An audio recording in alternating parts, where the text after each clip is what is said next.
जी हाँ दोस्तों, नमस्कार। स्वागत है आपके अपने चैनल अनमोल क्लासेस पर। उम्मीद करता हूँ कि आप सभी लोग स्वस्थ, मस्त व ज़बरदस्त होंगे और अपनी तैयारी को एक बेहतरीन तरीके से कर रहे होंगे। साथियों, आज हम लोग चर्चा करेंगे जितना हमारा सिलेबस में जो किताबें लगी हुई हैं, चाहे वो अभिज्ञान शाकुंतलम हो, किरातार्जुनीयम हो, नीति शतकम हो, सुखनासोपदेश हो, या कादम्बरी के जो है, कादम्बरी का एक अंशी तो है सुखनासोपदेश, शिवराज विजय हो, तो सभी किताबें जो हैं, ठीक है। और सभी किताबों की जो मंगलाचरण है, उसके बाद में उस मंगलाचरण में कौन सा छंद है, ठीक है। और छंद के बाद में वो जो छंद है उसमें देखिए, मंगलाचरण 3 प्रकार के होते हैं। मंगलाचरण वस्तु निर्देशात्मक होता है, आशीर्वादात्मक होता है और वस्तु निर्देशक, और एक है नमस्कारात्मक। इस तरीके से मंगलाचरण 3 प्रकार के होते हैं। तो हमने जो है एक ही, देखिए ये जो बनाया है आपके सामने स्ट्रक्चर, कि आपके यहाँ पर देखिए शॉर्ट में लिख दिया है कि ये मंगलाचरण हो गए, ये किस ग्रंथ से है, और यहाँ मतलब मंगलाचरण में ये देखिए मंगलाचरण कैसा है,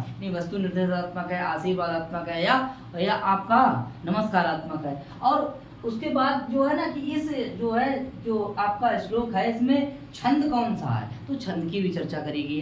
तो यहाँ से एक प्रश्न तो आना ही आना है। अगर संस्कृत की बात करूं मैं, वैसे तो मेरा टारगेट है कि यूपी टीजीटी की बात करता हूं कि यूपी टीजीटी के हम लोग मतलब एकाग्रचित होकर के काम कर रहे हैं। लेकिन आप अगर संस्कृत के स्टूडेंट हैं और संस्कृत को आप पढ़ रहे हैं, तो भारतवर्ष में जितनी भी परीक्षाएं होती हैं, चाहे आप डीएसएसबी की बात करें, चाहे आप मतलब केवीएस की बात करें, चाहे आप जो है बिहार स्टेट की बात करें, या बिहार में बीपीएससी की बात करें, या आप झारखंड के स्टेट की बात करें, या उत्तराखंड की बात करें, या फिर आपकी टीजीटी पीजीटी, जितनी भी जहाँ कहीं की भी परीक्षा है भारतवर्ष में, हर परीक्षा में ये तो पूछा जाता है कि भाई साहब मंगलाचरण क्या होगा, मंगलाचरण में कौन सा मतलब नमस्कारात्मक है, वस्तु निर्देशात्मक है, या फिर आपका नमस्कारात्मक है। इस तरीके से मतलब एक तो पूछा ही जाएगा। तो इस तरीके से उसमें कौन सा छंद है, कौन इसका वक्ता, क्या मतलब सब कुछ जो है एक ही जगह मिल जाएगा आपके लिए। तो बने रहिएगा हमारे चैनल पर। और साथियों, बात करते हैं, ये देखिए सबसे पहले यह है आपका या सृष्टि सृष्टुराद्या वहाति विद्युतम।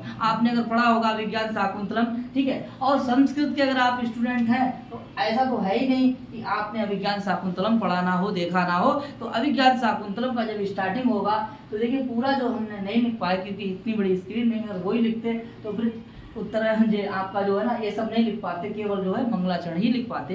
तो हमने शॉर्ट में लिख दिया कि या सृष्टि सृष्टुराद्या वहति विद्युतम या हवीर्या चहोत्री। तो इसको ना हम लोग पूरा भी पढ़ेंगे। आज हम लोगों ने डिटेल से बात करें तो ये मंगलाचरण अगर पूछा जाए तो आप पहचान लेंगे कि ये साथियों ये हो जाएगा आपका अभिज्ञान शाकुंतलम का, किसका। और इसमें अगर पूछा जाता है कि ये इसमें मंगलाचरण कैसा है, तो देखिए इस श्लोक में मंगलाचरण हो जाएगा आपका आशीर्वादात्मक मंगलाचरण। कौन सा हो जाएगा? आशीर्वादात्मक। अब देखिए साथियों, इसमें छंद कौन सा होगा, तो सग्रा छंद होगा। आप लोग जानते होंगे कि सग्रा छंद में एक लाइन में कितने, एक पंक्ति में 21 वर्ण होते हैं, और 21 गुणा अगर 4 की बात करें तो कितने हो जाएंगे? 84, यानी 84 हो जाते हैं। कितने हो जाते हैं? ठीक है। और अष्टमूर्ति शिव की बात करेगी, सबसे पहली मूर्ति कौन सी? जल मूर्ति है। कितनी? जल मूर्ति। आगे बात करते हैं कि ये अष्टपदा नांदी भी है, और साथियों इसे हम पत्रावली नांदी भी कहते हैं। साथियों, एक प्रश्न आना है आज की क्लास से, एक प्रश्न मिलेगा आपके लिए, ये दावे के साथ मैं कहता हूँ। आगे दूसरी बात करता हूँ दूसरे ग्रंथ की, कि इदम कविभ्यः पूर्वभ्यो नमो वाक्यम प्रसाद में, ये जो है आपका मतलब मंगलाचरण है, श्लोक है, पहला श्लोक है उत्तर रामचरितम का। किसका है? उत्तर रामचरितम का है, जो भवभूति की रचना है। किसकी रचना है? भवभूति की रचना है। ये आपकी कालिदास की रचना है, ये आपकी भवभूति की रचना है। और ये नाटक है, इसमें 7 अंक है। कौन सा अंक है? 7 अंक है। इसमें भी 7 अंक है, ठीक है। आगे देखेंगे। और इसका मंगलाचरण पूछा जाता है तो कैसा है? तो नमस्कारात्मक है। कैसा है? नमस्कारात्मक। और देखिए साथियों, इसमें देखिए अनुष्टुप छंद है। कौन छंद है? अनुष्टुप में कितने वर्ण होते हैं? 8। और 8 गुणा 4 बराबर कितने हो जाएंगे? 8 गुणा 4 बराबर हो जाते हैं आपके 32। इसे हम द्वादश पदा नांदी भी कहते हैं। कितनी नांदी कहते हैं? द्वादश पदा नांदी कहते हैं। साथियों, यहाँ तक आपको समझ में आ गया होगा, ठीक है। आगे बात करते हैं कि श्रिया पूर्णा मधिपस्य पालिनी प्रजा सुवृत्तिम, ठीक है। ये देखिए, ये जो श्लोक है ये किरातार्जुनीयम का पहला श्लोक है। किरातार्जुनीयम में 18 सर्ग ये प्रश्न आता ही है, ठीक है। ये प्रश्न आता है, और देखिए ध्यान से सुनेंगे तो एक प्रश्न तो मिलेगा ही आज की क्लास से, ठीक है। मैं कई बार कह चुका हूँ, ठीक है। तो ये कहाँ का है? त्रातार्जुनीयम का। त्रातार्जुनीयम देखिए किसके लेखक कौन है? भारवी है। भारवी का मतलब होता है सूर्य की कांति, सूर्य की कांति। अगर इनकी बात करें, इनका नाम क्या, मूल नाम तो दामोदर है। क्या नाम है? दामोदर है। इनने एक ही ग्रंथ लिखा था, क्या? त्रातार्जुनीयम, 18 सर्गों वाला, जो बृहत्त्रयी के अंतर्गत आता है। ठीक है। अगर इसमें पूछा जाए कि भैया मंगलाचरण कैसा है, तो वस्तु निर्देशात्मक मंगलाचरण है। आगे देखिए, और सीधे बात स्टार्ट कर दी, इसीलिए कहा है वस्तु निर्देशात्मक मंगलाचरण है। वंशज छंद है, जतो सुवंशस्थ मुदीरतम, जतो और जरो। इस तरीके से वर्ण कितने हो जाएंगे? 12 वर्ण होते हैं, आप सब लोग जानते हैं। और 12 गुणा 4 बराबर हो जाता है 48। इस तरीके से 48 वर्ण होते हैं। बात करता हूँ दिक्कालादि अनवच्छिन्नानंत चिन्मात्र मुहूर्तये स्वानुभूति एक माना है नमः शांताय तेज से। देखिए ये कहाँ का है? ये आपका नीसत्कम का है। कहाँ का है? नीसत्कम का है। और देखिए यहाँ देखिए कैसा मंगलाचरण है? ये आपका नमस्कारात्मक मंगलाचरण, नमः शांताय तेज से। ठीक है। तेज से के सब विशेषण हो जाएंगे, सभी चतुर्थी में लग जाएंगे, नमा के योग में हो जाएगी कौन सी? चतुर्थी विभक्ति। और यहाँ अगर बात करिए किसकी, उसको नमस्कार क्या? तो त्रिगुण पर, त्रिगुण परिभ्रमण के लिए, त्रिगुण परिभ्रमण तेज से, कौन है? तेज से के लिए। और यहाँ अगर छंद की बात करिए तो अनुष्टुप छंद, अनुष्टुप में क्या होता है कि 8 गुणा 4 बराबर 32। टोटल वर्ड कितने हो जाते हैं? 32 हो जाते हैं। साथियों यहाँ तक समझ में आया होगा आपके लिए। इसके बाद बात करता हूँ कि कैसे कांता विरह गुरुणा स्वाधिकारात् प्रमत्ता। ये देखिए कहाँ से? मेघदूत। ये है आपका मेघदूत से, आप जानते हैं। ठीक है। मेघदूत में अगर बात करें कि इसमें रस कौन सा है, तो इसमें श्रृंगार रस है। और कैसा श्रृंगार रस है? वियोग श्रृंगार, जिसे हम विप्रलम्ब श्रृंगार कहते हैं। ठीक है। इसके दो भाग है, पूर्व भाग और एक उत्तर। पूर्व भाग के लिए हम लोग मानव लोग कहते हैं, उत्तर भाग के लिए हम लोग देव लोग कहते हैं। ठीक है। इसमें पहले में मार्ग का वर्णन है और उत्तर में अलकापुरी का वर्णन बताया गया। देखिए यहाँ पे सीधी बात स्टार्ट हो गई कि कोई जो है ना अपने कार्य से सावधान, ठीक है, और पत्नी के वियोग से कहाँ है? अलकापुरी से कहाँ रहता है? रामगिरी के आश्रम में रहता है। ठीक है। तो उनकी पत्नी कहाँ रहती है? अलका में रहती है। वो कहाँ रहता है? रामगिरी। तो यहाँ जो है ना सीधी विषय वस्तु की बात आ गई, इसीलिए वस्तु निर्देशात्मक मंगलाचरण। और आपका मंगलाचरण के साथ साथ अगर छंद की बात करें तो मंदा क्रांता छंद है। क्या है? मंदा, जहाँ 4,6,7 पर यति है।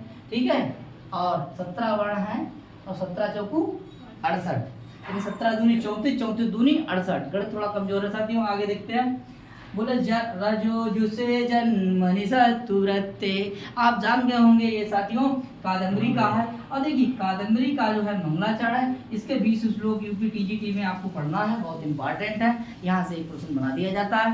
साथियों बात करते हैं कि सुखनासोपदेश का मंगलाचरण क्या है। अरे साथियों ये सुखनासोपदेश जो है वो एक प्रकरण है, एक अंश है कादम्बरी का। तो मेन बात तो है मंगलाचरण कादम्बरी का होगा, ना कि सुखनासो। ऐसी महाश्वेता वृत्तांत एक अंश है, एक पार्ट है इसका कादम्बरी का। और पूछा जाएगा इसमें कौन सा मंगलाचरण है, तो नमस्कारात्मक मंगलाचरण है। छंद की बात करते हैं तो इसमें कौन सा? वंशज छंद है। और देखिए वंशज छंद में 12 वर्ण होते हैं। और देखिए भैया 48 टोटल हो जाते हैं। ठीक है साथियों। आगे बात करते हैं। बोले विष्णु रमाया भगवती ये या सम्मोहितम जगत। आगे देखिए यहाँ तक हो गया। अब देखिए ये कहाँ का है? ये शिवराज विजय का है। और शिवराज विजय के अगर लेखक की बात करी जाए तो कौन है? अंबिकादत्त व्यास। कादम्बरी के लेखक बाणभट्ट। ठीक है। तो अंबिकादत्त व्यास है। क्या है? और है क्या ये उपन्यास है। क्या है? जिसमें 12 क्या है? निश्वास है। कितने? 12 निश्वास है। और इसमें देखिए मंगलाचरण कैसा है? पहली वाली लाइन अगर देखेंगे विष्णु और माया भगवती, विष्णु की माया शक्ति के बारे में बताया गया है, तो नमस्कारात्मक हो जाएगा। और दूसरा जो मंगलाचरण आपको मिलेगा इंद्रासो का पेन विहिंत्रता कला, ये भी शिवराज विजय से। कहाँ से?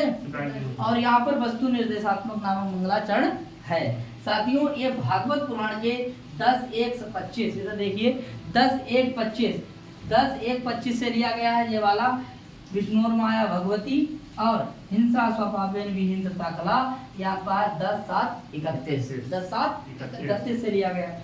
एक बात और करता हूँ, लव सिद्धांत कौमुदी के लेखक जो हैं वो वरदराज हैं। और वरदराज जो हैं वो भट्टोजी दीक्षित के शिष्य हैं। भट्टोजी दीक्षित ने 1930 में लिखा था सिद्धांत कौमुदी, और उसके बाद में इन्होंने क्या लिख दिया? लव सिद्धांत कौमुदी। तो लव सिद्धांत कौमुदी की अगर बात करें तो पहली लाइन जो है सरस्वती देवी श्रोतांगुण्यम करोम्यम पाणि प्रवेशाय लघु सिद्धांत कौमुदी। तो नत्वा सरस्वती देवी शुद्धाम, ये अगर पूछा जाए तो ये आपका लघु सिद्धांत कौमुदी का है, वरदराज के लेखक हैं। और इसमें अगर मंगलाचरण की बात करें तो नमस्कारात्मक मंगलाचरण है। साथियों दूसरी लाइन होगी पाणि प्रवेशाय लघु सिद्धांत कौमुदी। ठीक है, तो ये पाणि प्रवेशाय लघु सिद्धांत कौमुदी है, इसमें आपका ये भी लघु सिद्धांत कौमुदी से है और वस्तु निर्देशात्मक मंगलाचरण है। इस तरीके से सभी ग्रंथ हो गए। देखिए बाबूराम सक्सेना का कोई मंगलाचरण है नहीं, तो बाबूराम सक्सेना की अलग से किताब है, उसका मंगलाचरण नहीं है। तो सभी किताबें हमारी हो गई। अब देखिए यूपीटीजीटी की बात करें तो विज्ञान शाकुंतलम है, बोलो है, ठीक है। आपका उत्तरांचल का तृतीय अंक है, इसका चौथा अंक है और ये आपका प्रथम सर्ग है। ये आपका पूरा निषदकम है। मेघदूत आपका संपूर्ण है। कादम्बरी में आपका सुखनाथ है, शिवराज विजय 1 2 3 4 5 6 और 7 किताबें हो गई। और 8वीं आपकी किताब कौन सी है? बाबूराम सक्सेना है।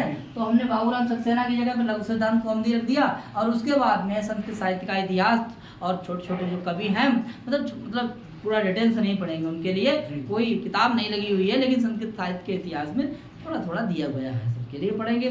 तो आज जो है ना हम लोगों ने ये देखिए श्लोक लिखे हुए हैं, ये मंगलाचरण लिखे हुए हैं, एक कॉलम और बन जाता है, इनके लेखक हो जाते हैं, लेकिन मैंने लेखक ऐसे ही बता दिए। और बस नमस्कारात्मक है, वस्तु निर्देशात्मक है, या फिर आपका आशीर्वादात्मक है, ये भी बात क्लियर हुई, छंद भी क्लियर हुए। तो इस तरीका का आप अगर कंटेंट चाहते हैं साथियों तो बने रहिएगा हमारे चैनल पर, अनमोल क्लासेस पर, जो लाता है बेहतरीन से बेहतरीन कंटेंट। फिर मिलेंगे नेक्स्ट वीडियो में। नमस्कार।